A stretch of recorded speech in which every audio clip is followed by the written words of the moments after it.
தியானத்துக்கு காரணமாக ஒரு பாடலை பாடி கர்த்தருடைய நாமத்தை மகிமைப்படுத்த போறோம்.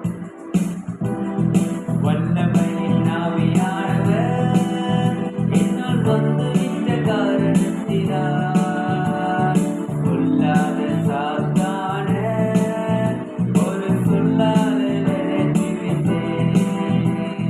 வல்லமையின் ஆவியானவர் என்னுள் வந்து இந்த காரணத்தினால் சொல்லாத சாத்தான ஒரு சொல்லாத நினைத்து விட்டேன்.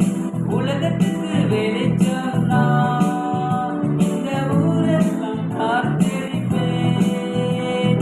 உலகத்துக்கு வெளிச்சம் நான் இந்த ஊரெல்லாம் காத்திருப்பேன்.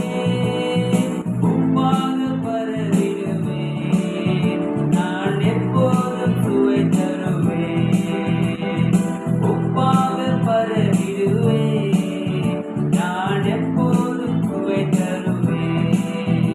ஏசாயா 42:3 சொன்னது போல அவர் நெறிந்த நாளை புரியாமலும் மங்கி எரித்திரிய அணியாமலும் இந்த வார்த்தை கேட்டுக்கொண்டு இருக்கிற ஒவ்வொருடைய வாழ்க்கையில கர்த்தர் என்னென்ன காரியங்கள் எல்லாம் கர்த்தர் நம்ம அணிந்து போயிருக்கோமோ அது எல்லாம் கர்த்தர் மங்கி எரித்திரியாக கர்த்தர் நம்மளை ஒவ்வொருடைய வாழ்க்கையில கர்த்தர் பிரகாசிக்க வல்லவராக இருக்கிறார். ஜெபம் செய்வோமா? அன்புள்ள தகப்பனே, ஆசீர்வதிக்கப்பட்ட இந்த நல்ல நாளுக்கான நன்றியப்பா. சொல்லப்பட்ட இந்த வார்த்தையின்படி இந்த பிள்ளைகளுடைய வாழ்க்கையில கர்த்தர் ஒரு நன்மையை செய்து கர்த்தர் வழி நடத்துங்க. இந்த வார்த்தை கொண்டு ஆசீர்வதிக்கிறோம், தாழ்த்திய படிக்கிறோம். இயேசுவின் நாமத்தில் பிதாவே, ஆமென்.